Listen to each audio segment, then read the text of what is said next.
তুমি আমার ছোট্ট শালী টাটকা যুবতী, কও না তুমি কার সাথে করো প্রীতি।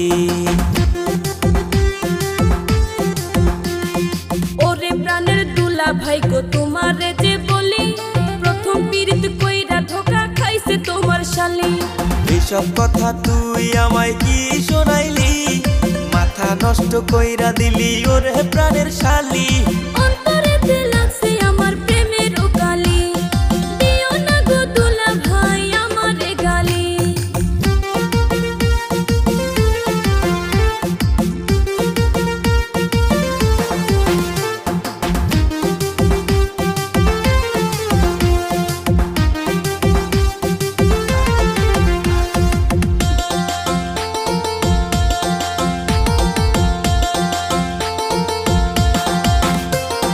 চিন্তা করিস না রে শালী।